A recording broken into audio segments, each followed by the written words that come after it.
And now we're ready. Okay, good morning. Today is Tuesday, November 15th. My name is Christina Dillabo. I'm the Director of Communications for the Desert Southwest Conference, and this is Tuesday Talks, a weekly gathering with church communicators to talk about what's coming down the pike,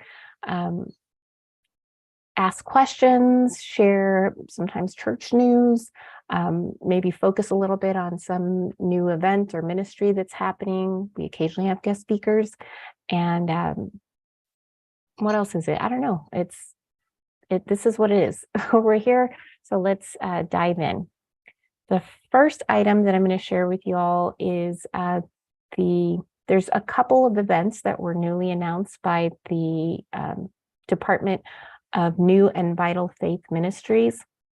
One of them's a free webinar, and it's called Current Practices for Radical Hospitality and Intentional Safety Teams. That one's happening on December 1st. This one was kind of a quick put it together. I don't mean it as in the content isn't quality or well prepared. What I mean is there was requests for this information. And so Rachel Gilmore quickly put it together and is hosting this event on December 1 via Zoom. It's a webinar. So I'll share the link with you all in the follow-up, but it is, let's see here. It's already posted on the Desert Southwest Conference website. Here we go. Free webinar from New and Vital Faith. So if ever you're looking for something, like I heard that something was going on and you can't find it because you don't have the exact URL for it, maybe it's not linked on the homepage, you can go over to News and Events and go down to DSC News, and there you'll find all in chronological order, the latest things that were published. So you could find it that way. You could also do a search. The other event that the New and Vital Faith recently announced is that the National Church Planter Gathering is all set up, and that one is hosted by, I believe it's the Mountain Sky Conference. And so it's not hosted by Desert Southwest Conference, but we're sharing information about it, especially for those persons that are thinking about going, because our Desert Southwest Conference is putting together, kind of a more affordable way to get there. They're coordinating a road trip. And so everyone that's interested in going can drive up together, stay in an Airbnb together, and attend this event. And one of the cool things about doing something like this, I just did it for the Western Jurisdiction with the Western Jurisdiction communicators, is, there's so much more extra collaboration that happens, so much more learning, because you go back to your Airbnb and can share like, well, I learned about this, I heard whatever, and what about you? And I was thinking this might work in this way. It inspired this idea. What do you think?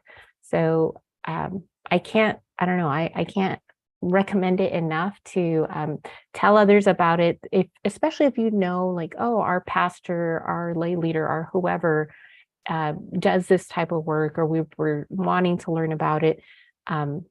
Connect with Rachel Gilmore, be a part of that road trip thing, because especially for those people that are learning about it for the first time, you'll get to talk to others that have done this before and learn from them too.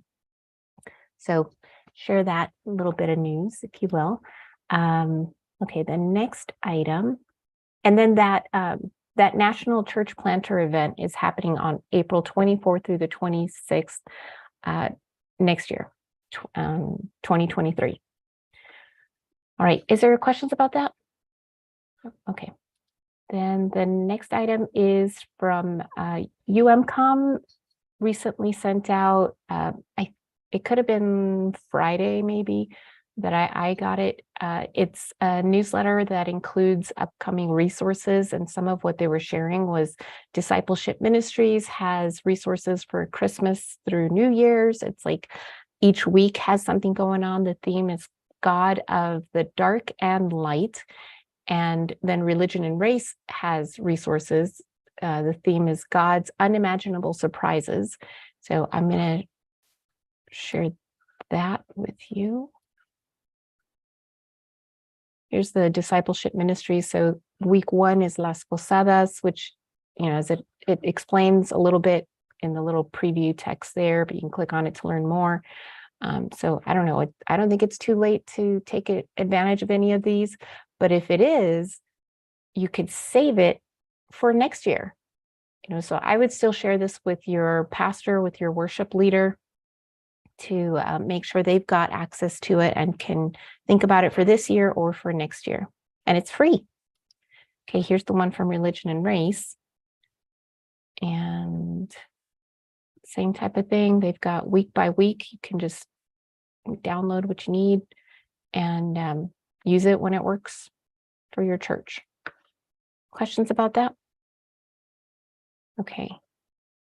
Then the next item is about the jurisdictional and general conferences. So we did elect 3 new bishops.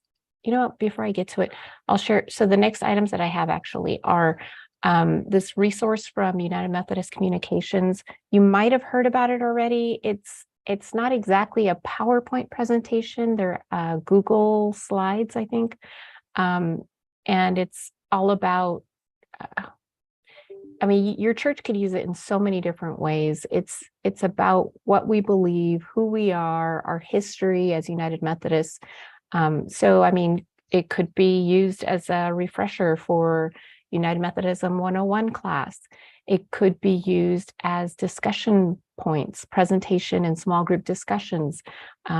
If at your church there's discussions about, oh my gosh, general conference is coming. What does that mean? And does that mean we're going to split? Or maybe it could be used as visioning and mission defining conversation at your church to what do our roots say about us? And what part of that really is what our church is all about? What makes our church unique?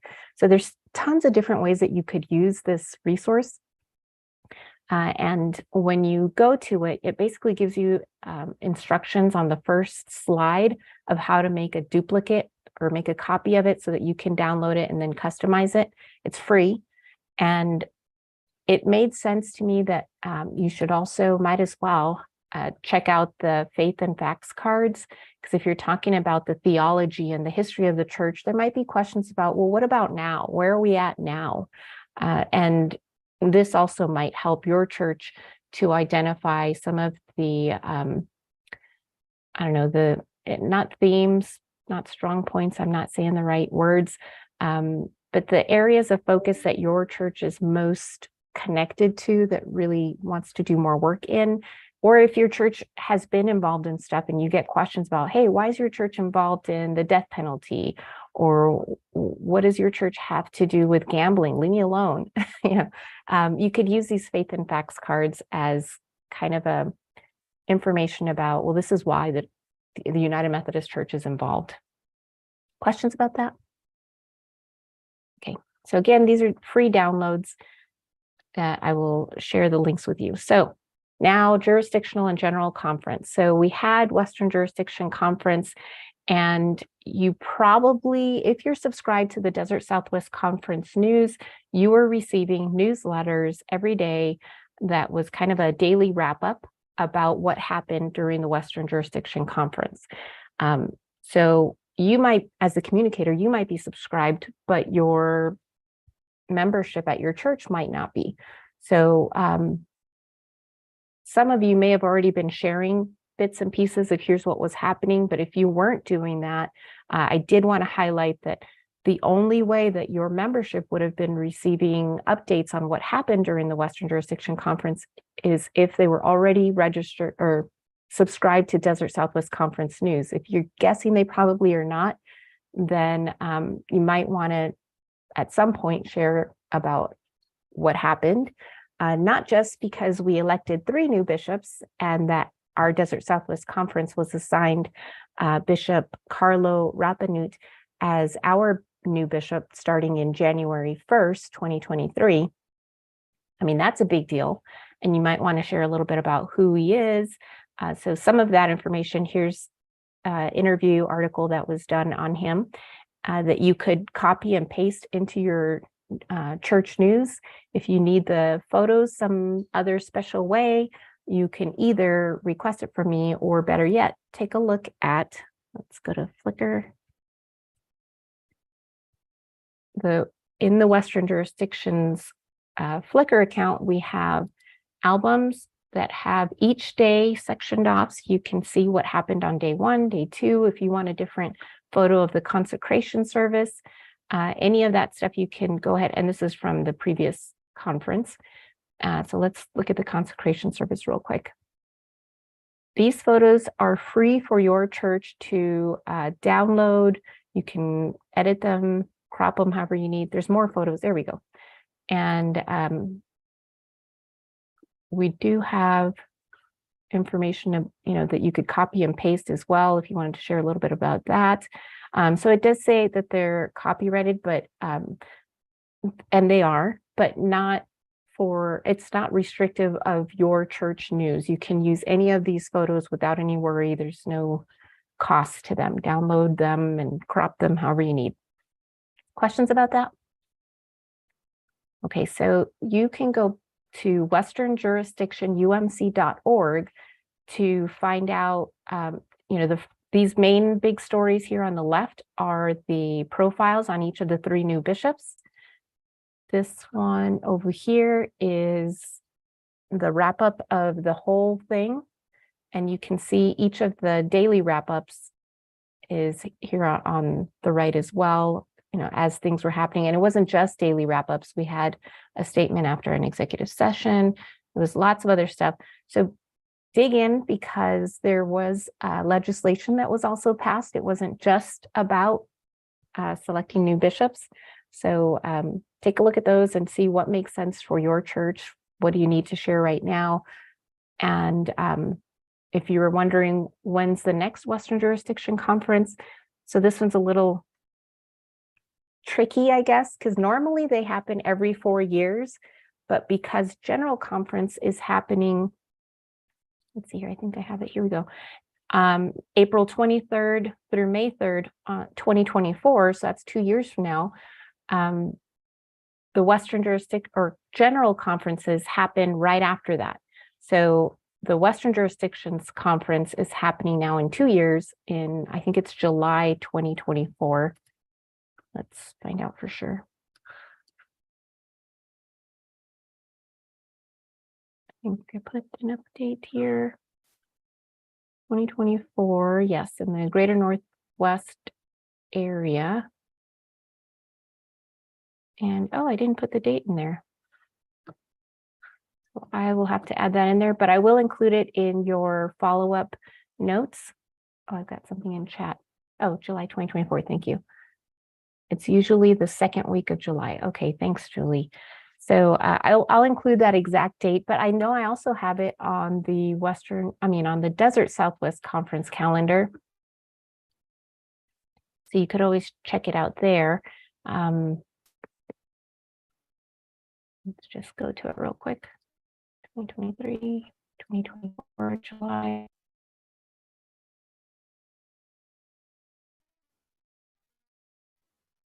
Invitation. Got a lot of stuff open. So the main thing to take away from the Western Jurisdiction piece, both what already happened and what's coming up in a couple years, is that you'll be able to find the latest news on the Western Jurisdiction UMC.org website. I do try to publish some of that stuff in our, here it is.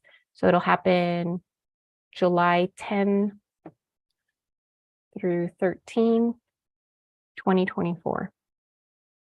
So I try to connect most of the stuff on our Desert Southwest Conference site without duplicating too much. And then a great one, if you haven't shared anything about the Western Jurisdiction, I highly recommend that you share this article from our delegation. Why? Because number one, these are the people that our representatives from every church, clergy and laypersons elected to represent us at these events. And they're the ones that would have votes. Not every single one has vote let's see, maybe Julie can correct me on this one.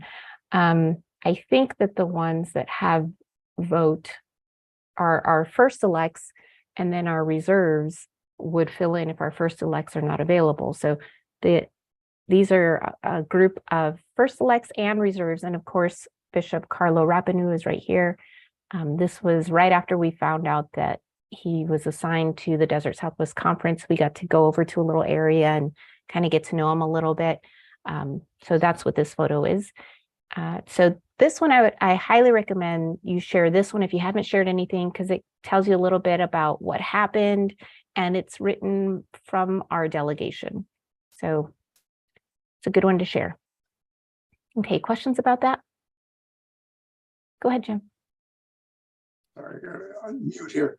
I had one question. We have several new members, and which is always good, but I like to try and explain what's going on here to them. Some of them are not coming from Methodist backgrounds.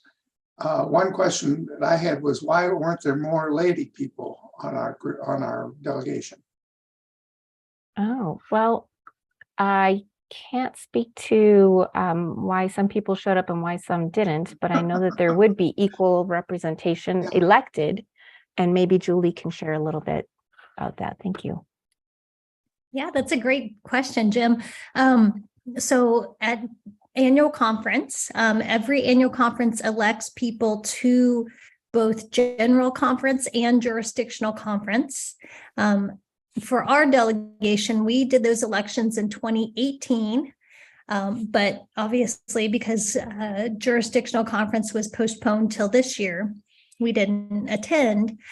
We have 10 delegates who are elected both on the 5 clergy and 5 laity. Oh, okay. And then we have reserve delegates on each side as well.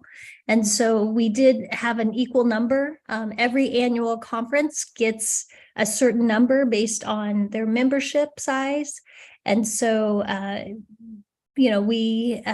it's usually equal between clergy and lay people. And then that makes up the members who can vote at jurisdictional conference. We had just about 100 delegates who were voting at jurisdictional conference. And then, reserve people could come in and out if somebody needed a health break or something, or was not able to attend. We have more delegates to jurisdictional conference than we do to general conference. Okay. So for general conference, we have 2 people, 1 clergy and 1 laity, who go to general conference, but then we have reserves for that. And then for jurisdictional, we had 5 and 5.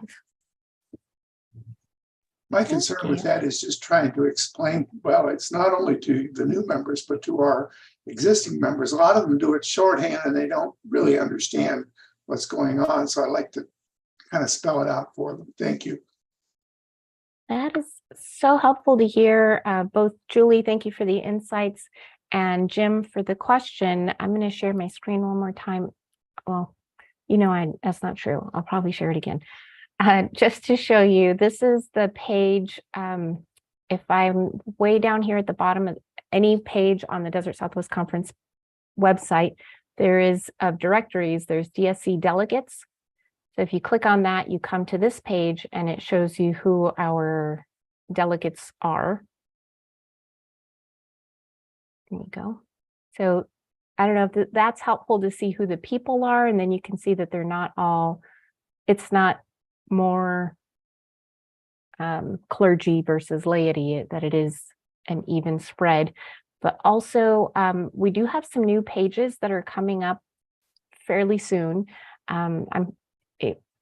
I'm hoping that it'll be either this week that I'll have it done, but at the very latest, because of the Thanksgiving holiday, it'll be before the end of the month that we do the final switch to the new menu system. The new menu system includes pages about our structure, and as in not just the United Methodist Church, but also jurisdictional and conferences and districts and churches. and a little bit about our history. Just a little more that I think a local church would be able to use it. And I think it'll be helpful for people that are new to the Desert Southwest Conference or even the United Methodist Church. It's not going to be a full, super detailed, but there will be links that take you to pages from from the United Methodist Church that go into a little bit more detail, and that people can explore more about what it is to be a United Methodist. So that's coming soon. And with that, I feel like it's a great time to kind of share some housekeeping moments. So like I said, there's the new menu system that's going to be populated soon. There could be some pages that are not completely done. There could be broken links. I mean, I'm hoping everything's going to be done and work beautifully. But I just know that's the nature of making a website transition like this. Chances are there's going to be broken links or links that you maybe had on a flyer that no longer works. So I'm asking for patience, some grace, but I'm also pleading that in that patience and grace, don't hesitate to let me know if there's a broken link or an image missing or something looks weird, because we've got a humongous website, and keeping track of all of these different pages and posts and whatever, it's a big undertaking. So it's very helpful. It's not at all hurtful to get emails that let me know, hey, this link is broken, this isn't working, this looks weird, there's a typo in there. All of that is so appreciated. So grace is welcome, but emails about what's not working are very much appreciated. So I will be on vacation the week of Thanksgiving, and the Desert Southwest Conference office is going to be closed on November 23rd through the 25th. So it's Wednesday, Thursday, Friday. And then I'm taking Monday and Tuesday off as well, so that I have the whole week off. What else? I think that's it. Do you have any questions or last things to share? Okay. I'm going to love to hear about what you all did for Advent. What resources did you use? If anything didn't work out right, or you want to recommend something, please email that to me so that I can share it with other churches. I hope you have a great rest of your week. So I won't see you next week, but I'll see you the week after that. All right. Thank you, everybody.